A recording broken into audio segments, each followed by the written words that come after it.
Routine was customary for Felipe: home, work, home. He loved returning to his cozy space after a long and arduous shift working as a technician at a chemical plant.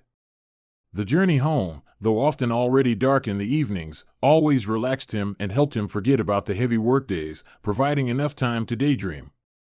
In those moments, he thought about the warmest and most pleasant things: his wife, Clara, eagerly awaiting him at home, the delicious dinner she cooked excellently, as well as the time the couple invariably spent together with their little son, Carlos, relaxing after a day's work by watching a movie or a series.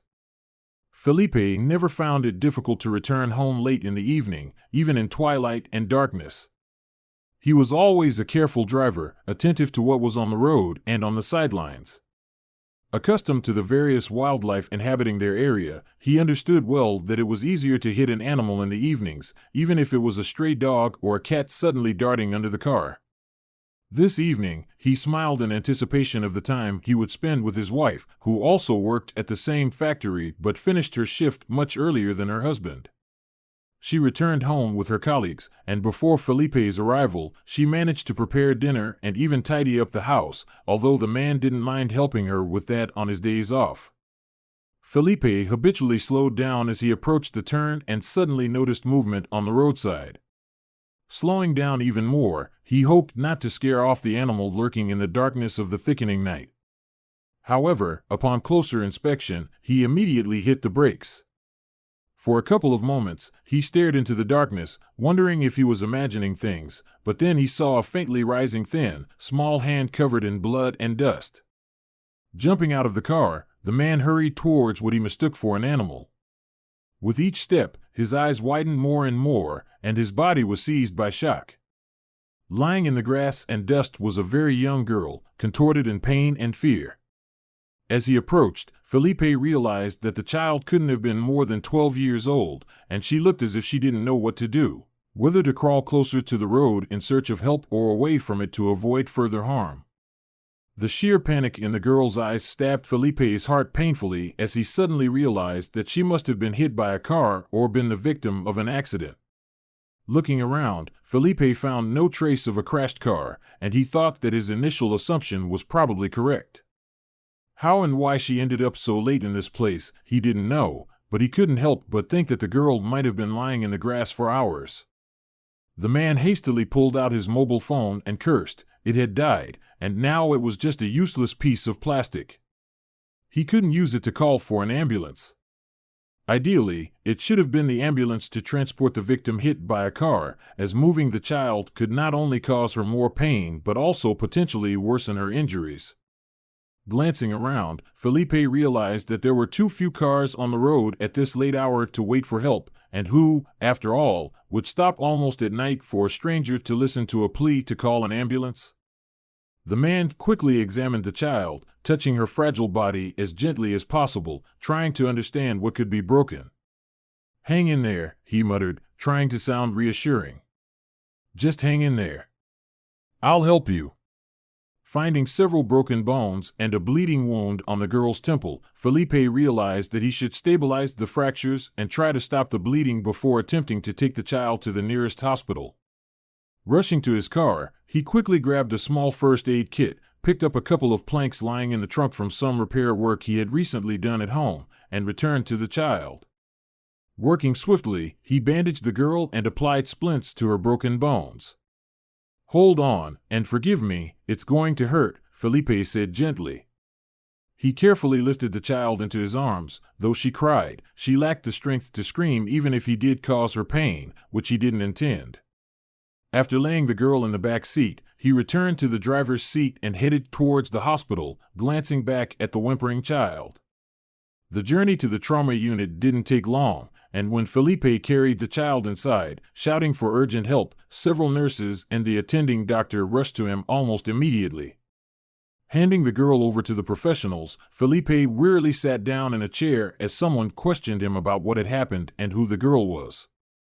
Still shaken by the events, Felipe explained that he found the child on the roadside, unaware of her identity, origin, or parents. Realizing that the doctors would have questions and not wanting to leave the child alone, he felt compelled to stay in the waiting area. He asked the young woman at the reception desk to use the phone to call his wife and let her know he would be late for dinner. Then came the long wait, and Felipe nervously tapped his foot, wondering if the girl would survive and if he had gotten her to the hospital in time. Even if the doctors had discharged him, he would have stayed in the hospital to ensure the child was okay. That's who he was, kind and compassionate, unable to abandon someone in need. After what seemed like an eternity, a man and a woman burst into the ward like a whirlwind. Both were pale with panic as they demanded, more than asked, to see their daughter. One of the young doctors, quickly recognizing their names, understood they were the parents of the girl Felipe had brought in, who managed to utter her name while they examined her and tended to her wounds. The doctor informed the parents that the girl had been brought in by a man who found her on the side of the road. "Who was it?" demanded the girl's father. When the doctor pointed to Felipe sitting in the waiting room, the man rose from his seat, realizing they were talking about him. Seeing the girl's father, Felipe was stunned, suddenly recognizing the man. Nervousness and anticipation gave way to shock and tension. Felipe didn't know what to say to this person. The girl's father approached him and extended his hand. "Thank you. You saved my daughter." Felipe grimly looked at the man and reluctantly shook his hand, remaining silent. However, the man suddenly froze and frowned. He too recognized the man standing before him. Felipe didn't say anything, just nodded grimly and walked away, leaving the child in the care of professionals and her parents. He wanted nothing from the girl's father, neither gratitude nor acknowledgement. As he headed home, Felipe thought about how this man, Victor Ramos, a judge, had shattered Felipe's life 15 years ago. He had long forgotten how exactly his life fell apart overnight, but now the memory resurfaced, flooding his consciousness with a nauseating feeling in his chest. 15 years ago, Felipe was just an ordinary student. He studied, tried his best to balance his studies and entertainment, enjoyed himself with friends, made plans, and dreamed about his future. But on one fateful evening, he simply found himself in the wrong place at the wrong time. The alley he happened to pass by turned out to be the scene of a horrific crime. Felipe was caught on the cameras of a nearby gas station, leading the police to apprehend him, mistaking him for the culprit. The trial was swift, and witnesses pointed to Felipe as the perpetrator, describing in detail the clothing they saw on the murderer fleeing the scene. No matter how much Felipe tried to tell the truth in his defense, no one listened. It all boiled down to the timing of his proximity to the crime scene and the popular sweatshirt he was wearing, common among students at that time. He was convicted and found himself in prison, sentenced to 10 years. Felipe sighed heavily. 15 years had passed, and nothing could be changed anymore, so there was no point in being angry. The conviction remained with him for his entire life, but he was released early, having reduced his sentence through exemplary behavior. Finding a job afterward was very difficult, and the dreams of the future shattered after the trials seemed unattainable. But he endured all the trials, refusing to give up and moving forward. By fate, he got a job at a chemical plant in the suburbs, where he worked diligently and also met his wife, Clara, whom he fell in love with as a teenager. Their relationship helped him emerge from the dark and empty existence he led back then. Now he was not only grateful to his wife for her support and love, but also admired her unbiased attitude. She was not afraid of Felipe's conviction and accepted him for who he truly was, kind, compassionate, and a good person. She didn't go wrong with her choice. Their couple was harmonious, and together they were incredibly happy. Clara and Felipe had a modest but heartfelt wedding, and a year later, their son Carlos was born. Felipe felt incredibly lucky with his wife, and their son grew up clever and just as kind as his parents. There was nothing more a man could dream of. Now, returning home after an unexpected incident, Felipe didn't even know what to say to Clara. For the first time in their life together, he didn't want to tell her what had happened. The family welcomed the tired man with open arms. Exhausted, he didn't even feel hungry, so Clara didn't bother asking her husband what had happened and sent him to bed. He clearly needed rest after the exhausting evening. Felipe didn't resist. He firmly decided that it wasn't worth spending time even thinking about the judge who unjustly sentenced him. The judge wasn't worth worrying about. Now, Felipe was only concerned about Clara and Carlos, the family he loved with all his heart, and he had to focus all his attention on them. Everything else was less important. On the other side of the city, Victor Ramos couldn't relax at all since meeting Felipe in the hospital's emergency department. A strange feeling had not left him, gnawing at him as if a glowing ember was churning inside him. He remembered Felipe, the unlucky student he sent to prison on false charges. Ambitious and unprincipled, Ramos was a judge who often took bribes to either lighten sentences for criminals or shift blame onto others, whether they were guilty or not. That time, 15 years ago, it turned out just like that.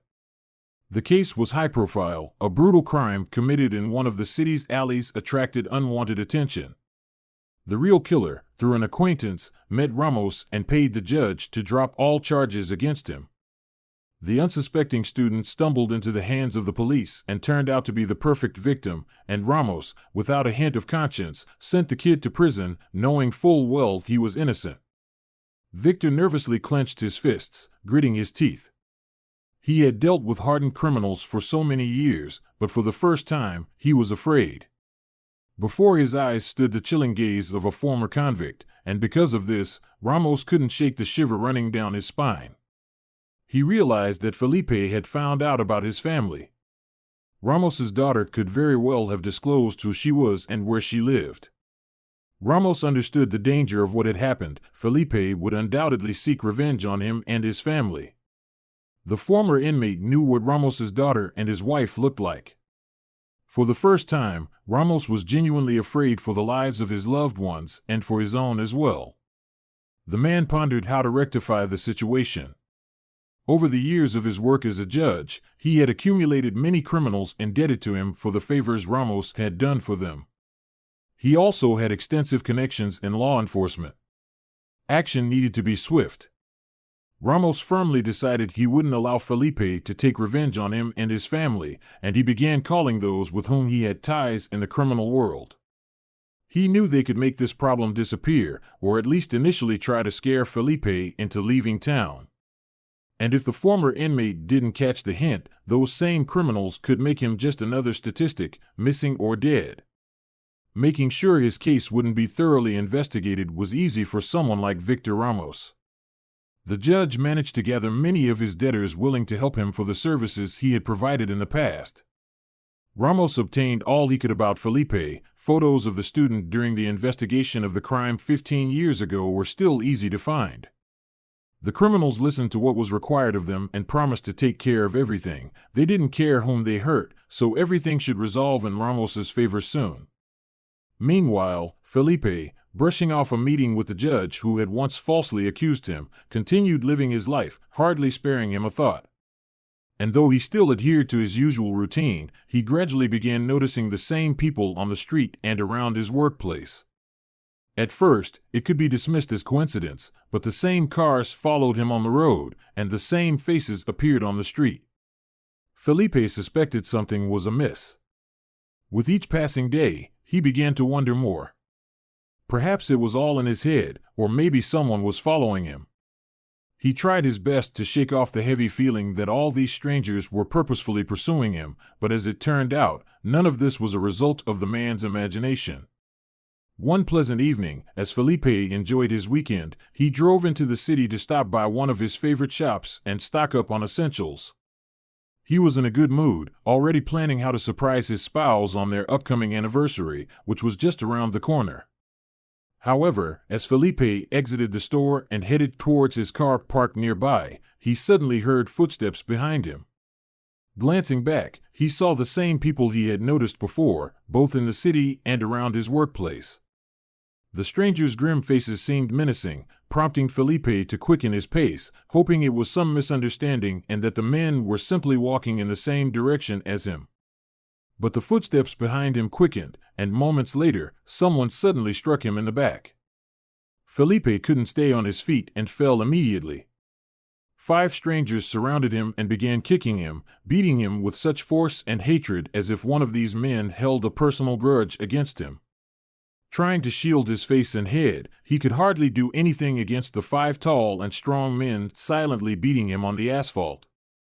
Felipe had no idea how long it lasted, feeling every inch of his body through the prism of pain, but at some point, headlights from an unfamiliar car illuminated the scene, and the thugs scattered as suddenly as they had attacked, frightened by the passing vehicle. "Run!" Felipe only heard that command. The driver seemed not to notice either the men fleeing the parking lot or Felipe writhing on the ground. Slowly regaining consciousness, Felipe was relieved that the car in the right place at the right time scared off the thugs, otherwise, they could have beaten him much worse. However, as he got up, he already realized that ideally, he should have gone to the hospital. His wrist was swollen and throbbed with pain, blood flowed from his face, and his sides agonized with every movement. Struggling to reach his car, Felipe shakily inserted the ignition key and turned it, starting his faithful old car that had saved him on the road more than once. The journey to the hospital felt as long as when he had rushed a wounded girl, each second stretched like eternity. Finally, he arrived at the trauma department, where he was attended to, and all the injuries sustained during the beating were examined. Talking to the doctor, Felipe honestly recounted how he was attacked by some thugs, and the doctor called the police to interview the victim and initiate an investigation to find the criminals. Felipe didn't hold much hope, but he truthfully answered the police officers' questions. He could see from their faces that they either considered him a drunkard who fell down the stairs or someone who got into a fight on his own. After all, they started their interrogation by mentioning his past conviction. In the end, the police waved off Felipe and left on their own, leaving the man alone with the doctors. He arrived home around midnight when his son was asleep and his worried wife, Clara, was waiting for him in the dining room. Seeing him at the door, the woman jumped up and immediately rushed to him. "Holy Virgin Mary, what happened to you?" she cried, helping him to a chair, noting his busted lips, cut brow, and heavy bruises on his face. "I was attacked," Felipe squeezed out, feeling the tightness of the bandages around his cracked ribs. The doctors had done a good job. Although the ribs weren't broken, there were several cracks. The swollen arm was the result of a severe bruise to the wrist joint, so he would have to forget about work for a while and take sick leave. Clara burst into tears, disbelieving her eyes. How can such people even walk under God's eye? "Oh, my dear, how did this happen?" For a while, Felipe listened to her words, interspersed with calls to God and all the saints the woman could remember, and he couldn't even think about what to say in response. When Clara calmed down a bit, expressing all her thoughts about such scoundrels who name innocent people, Felipe took her hand and tried to smile. "Everything will be fine, Clara. It's not as bad as the doctors told me." "Not as bad," his wife flared up again. "Not as bad. Have you seen yourself in the mirror? It will heal, it will," he tried to convince not only Clara but himself. It was unbearable for him to see tears and fear in her eyes. He had tried his best to shield her from such things all their life together, and now he had become the source of her anxieties. "Don't worry, my dear," he stroked her hand. "Tell me you at least filed a report to the police," Clara frowned. "The police talked to me," but his wife scrutinized his face and frowned even more, not waiting for him to continue. "And will they find these scumbags?" Felipe sighed heavily and shook his head. "They didn't even believe me," he said. "What? To believe a convict for the woman gritted her teeth and cursed again, this time muttering to herself for a couple of minutes. She tried to calm down again, and when she succeeded, she met her husband's gaze and tilted her head to the side. "You never told me what happened about a week ago when you stayed late after work. Could it be related to that evening?" she cautiously asked. Felipe froze, his thoughts swirling in his head. Perceptive woman, he thought.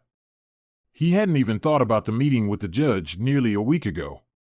Felipe realized that most likely Clara was right, and these two incidents were indeed connected. "I don't know, darling," he replied. "Don't dwell on it. Everything will be fine." Clara hugged her husband, realizing that it wasn't worth pressing her already exhausted husband with more questions. She helped him dust off and change, tucked him into bed, and spent the next couple of days helping him recover in every possible way. Felipe, contemplating his wife's words, couldn't help but think about what to do next, seek revenge on the judge who could have orchestrated this awful attack. No, he wasn't that kind of person.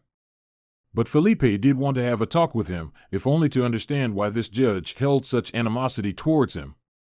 After all he had done was rescue Ramos's daughter from the side of the road, and the judge had sent some thugs after him as gratitude. When Felipe was able to move comfortably again, he got into his car and drove towards the building he had been avoiding since the day he was convicted there as a student. Parking on the curb, he waited, scanning the crowd of people entering and exiting the courthouse for the judge. Hours passed before Felipe finally spotted Victor Ramos emerging from the doors. Observing the robust, laughing man, Felipe thought he must have been pleased with how his day had gone. For a moment, Felipe also pondered how many more innocent people this judge might have sent behind bars. When Victor pulled out of the parking lot, Felipe cautiously followed him, trying to stay inconspicuous. When Victor parked near one of the apartment buildings, Felipe stopped his car and watched as Ramos entered one of the entrances. Taking note of the address, Felipe firmly decided to confront the judge in the morning before he went to work. On his way home, Felipe thought about what he could say to Victor Ramos. Felipe hardly slept that night, tossing and turning both from his still aching body and from the thoughts swirling in his head. He couldn't shake the fact that he had no idea what to say to the judge. On one hand, he couldn't fathom why this person would treat him this way. On the other hand, it seemed like it might be best to abandon the idea altogether. But it was too late to back out.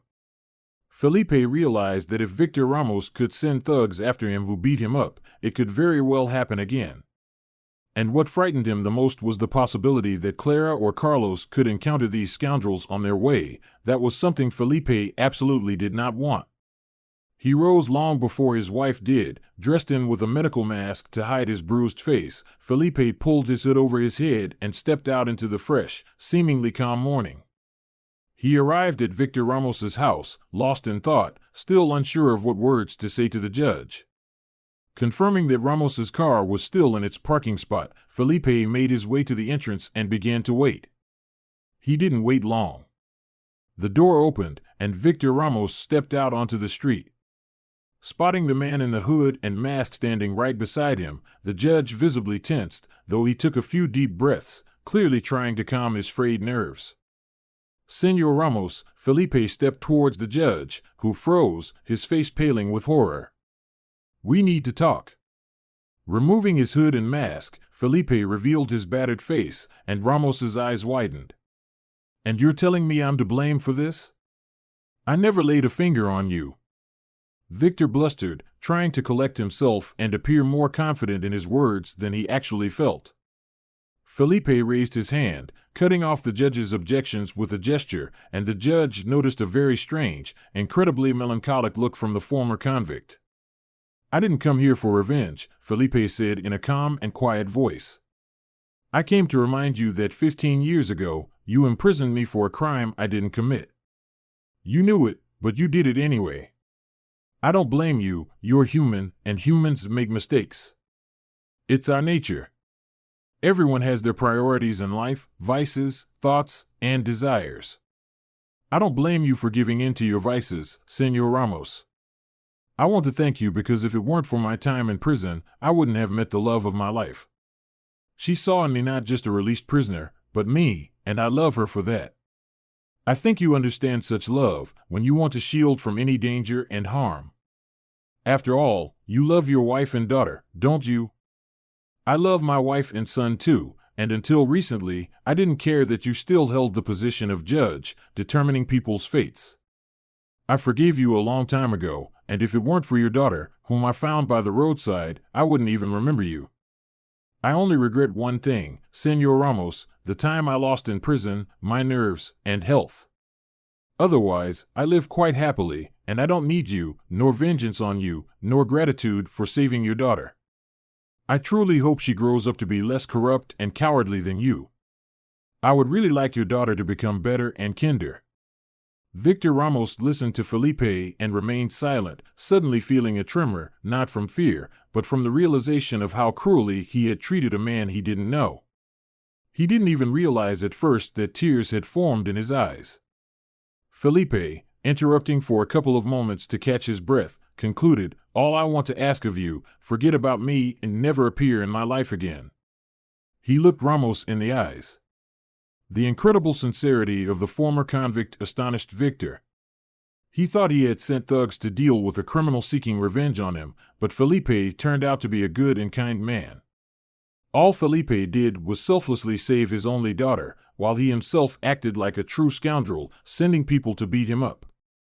Anyone in the former convict's place would have been furious at such injustice. After that, he would surely have had the right to deal with Victor. But Felipe remained just as friendly and reasonable a man. Even the years spent in prison hadn't changed that innocent student whom Ramos sent to the real criminals and scoundrels. "Forgive me," Victor exhaled, feeling a solitary tear trickle down his cheek. "I didn't think." Felipe shook his head. "No need for apologies. I want nothing from you. Just forget about me and live your life. I hope your daughter recovers soon. Goodbye." Victor Ramos watched as Felipe headed to his car, got in, and drove away. Despite needing to go to work, Ramos stood motionless for a very long time.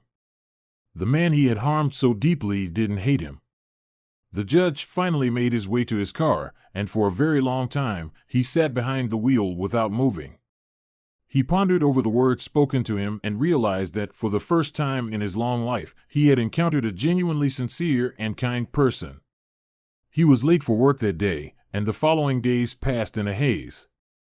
Victor only came alive when visiting his daughter in the hospital, who was quickly recovering from her injuries and gradually becoming happier, anticipating her return home. Perhaps the hardest thing for Victor was that his daughter spoke warmly of the strange uncle who found her by the roadside and helped her, taking her to the hospital. Ramos listened to Mercedes and delved deeper into his thoughts. Even his daughter saw in the man, who essentially had no obligation to help a stranger girl, a good person and spoke of him with warmth and gratitude. By the day they were checking her out of the hospital, Victor arrived with his wife to pick up their daughter. She smiled and handed her father a homemade card she had drawn while lying there. Seeing the colorful drawing on the card, Victor realized he couldn't just let it go. "Dad, find that man," Mercedes pleaded. "Give him this card. I really want him to know how much he's done for me." Victor forced a smile and nodded, unable to utter a word. He was afraid his voice would fail him, and he would cry at this heartfelt gesture from his daughter.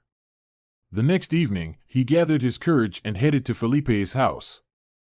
Despite his strong doubts and worries that the man would simply dismiss him, he had promised to deliver Mercedes's card and couldn't help but follow through.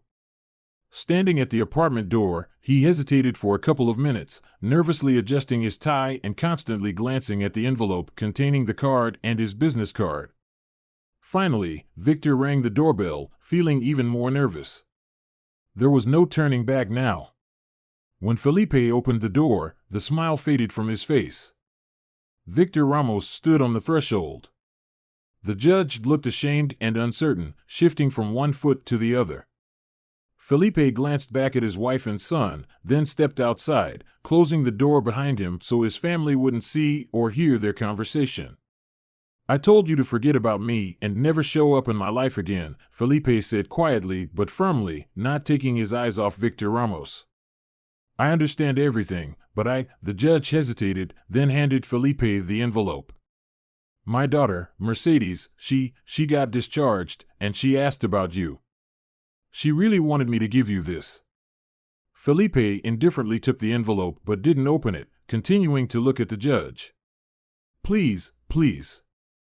I understand you hate me for all I've done. I've really messed up, and no efforts can make up for the time you lost in prison because of me. But Mercedes really wanted to thank you personally. Inside the envelope is my business card with my personal number. You can call anytime." Victor stepped back uncertainly. "Thank you for your time, and thank you for not standing aside when my daughter needed help." He turned away, and Felipe watched the judge until he disappeared from sight. Only then did he look at the envelope and open it. Inside was a homemade card. On it, the girl he saved proudly drew a man standing with a superhero cape billowing behind him. Beneath the picture was a colorful inscription, "My hero." Felipe read the brief message inside, full of gratitude and kindness, then looked at the judge's business card. With a heavy sigh, he returned to his home, realizing that if not Victor himself, then his daughter was truly grateful for her rescue by a stranger. The girl's father, it seemed, wanted to alleviate his guilt. Felipe didn't know if it was possible to somehow make up for all that Ramos had done. Lost time couldn't be recovered, reputation couldn't be restored, dreams couldn't be resurrected. So what did the judge really want? To apologize? Felipe looked at his wife playing with Carlos and pondered. Wasn't it time to tell Clara everything in detail? Perhaps the insightful woman could advise him on what to do in this complex situation. When Carlos went to bed, Clara and Felipe sat down with a cup of tea, and without reservation, Felipe told her everything that had happened. He not only recounted how he ended up in prison and whose fault it was, but also what happened when he was driving home from work. After that, Clara listened silently, her face displaying a range of emotions from tension and gloom to horror when she heard about the girl who was hit and whom Felipe helped. When her husband told her that by fate, her father turned out to be the very judge who had once sentenced him, Clara gasped. He also openly told her about the beating, including how her insightful remark helped him realize that the two incidents were undoubtedly connected. Felipe saw genuine surprise in his wife's eyes when he recounted tracking down the judge, but when he told her about their conversation, he realized that she never suspected him of planning anything cruel toward the judge. "You never cease to amaze me with your kindness, darling," Clara said. "Even after everything that person did, you still acted honorably." "That's just who I am, Clara," Felipe sighed. "We can't change the past, and without what happened 15 years ago, I wouldn't have met you," he smiled, taking her hand. She responded in kind, and Felipe continued his tale. He concluded by placing a postcard before her, delivered by Victor Ramos that evening. Clara sat silently for a long time, and from her eyes, Felipe could tell that she was contemplating something, examining the drawing on the postcard and the signature.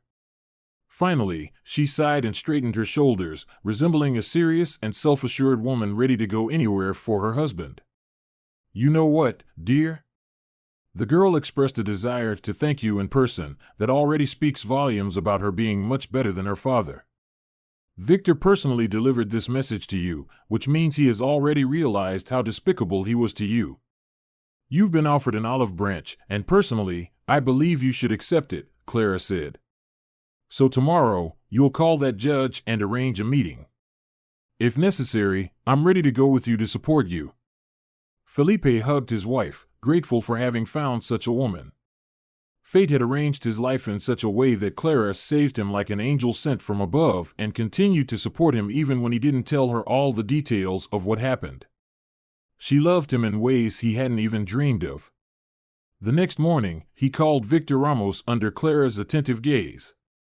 He listened to the proposal to meet and celebrate his daughter Mercedes' discharge from the hospital. Mercedes could be heard. She seemed delighted that her father found her savior and was eager to meet him personally. In the end, it was decided to meet as families, and Felipe understood that it was perhaps the best option, as having children around would not only keep them in check but also ease the tension between the adults. Perhaps Felipe meeting Mercedes was more necessary for him than for her. He had been so worried about her when he took her to the hospital. To the surprise of Felipe and Clara, the judge invited them to his home, as if wanting to show them that he was willing to be in as vulnerable a position as Felipe had been when he showed up at his apartment with the postcard message. Felipe understood other reasons that could have influenced this decision. Mercedes, although discharged from the hospital, still wore casts on her arm and leg, so being at home was more comfortable for her than worrying about looking awkward at a restaurant. And any conversations between the families might have been inappropriate in a public place. When Felipe and his family arrived at Victor Ramos's, he was initially still nervous and ashamed, but gradually, the atmosphere lightened. Both Victor's wife, Anna, and his daughter, Mercedes, contributed to this. That evening, many toasts were raised to the girl's savior, and Felipe smiled awkwardly, seeing sincere gratitude from Anna, Victor, and Mercedes. Their family was undoubtedly very glad that Felipe didn't stand aside. During dinner, light and easy conversations predominated. The women smiled, chatting about dresses and exhibitions, while the children quickly found common topics, and the men gradually got to know each other better. After dinner, Victor invited Felipe to his office for a private conversation. "Let's talk alone," Victor nodded towards the door. "I have something I'd like to give you." Felipe didn't object, and when they were in the office, he saw a thick folder with an envelope on top of it on the judge's desk. "I understand that the past cannot be undone," said Victor, touching the folder and envelope, "but I managed to do something. Here is a document signed by me, acknowledging that my decision regarding your case was wrong. I attached some evidence of your innocence that was not considered in the past. I know I acted abhorrently, I understand I messed up, but your words made me truly reflect on how many lives I've ruined while chasing. I don't even know why I did it anymore." "Repentance is a heavy burden," Felipe remarked grimly. "Sometimes repentance can break a person. Your forgiveness and everything you said to me won't go in vain, I promise you. I've seriously decided that I have no right to sit in the position of deciding others' fates anymore. I'm resigning." Felipe looked at the envelope. "And what will these papers give me? Time can't be brought back, and you see." Victor sighed. "These papers will allow you to clear your record. Maybe it won't give you back what I took away, but you'll no longer be a former convict and prisoner. You're wrongfully convicted now, and that means that now, the things that were out of reach for you when you were considered guilty of that crime will become available to you." Felipe didn't speak, but he couldn't believe those words. However, a week later, when he went to work, his boss approached him during a break. He announced that they had received new updated documents indicating that Felipe had turned out to be a true hero, saving a child. The factory management concluded that there was no better candidate for a promotion than Felipe. Previously, he was valued for his hard work and diligence at the workplace, but it was also noted that the thoughtful man often solved some issues himself to avoid bothering the management with emerging problems. And this trait was essential for the new workshop manager, as the previous one retired and they had long been looking for a replacement. Felipe couldn't be promoted before because of his conviction. Everyone was afraid it would negatively affect the factory's reputation, and some managers could also be against it. But since his conviction was overturned, he turned out to be the best candidate for the position. The man had always known that hard work and kindness could help in life, but now it paid off with interest. And all he did was not drive past an injured girl and help her in a difficult moment. And although Victor Ramos, who had ruined his life, retired, they still kept in touch. The former judge, plagued by guilt, opened a small office with his own money, where he hired good lawyers who handled cases similar to Felipe's. Perhaps Ramos hadn't fully atoned for his past, but he tried very hard to do so. And the recovered Mercedes helped him with this, showing every day by her example that being kind means being happy. Dear viewers, if you enjoyed the story, please support the video by liking it and leaving a comment. Thank you very much.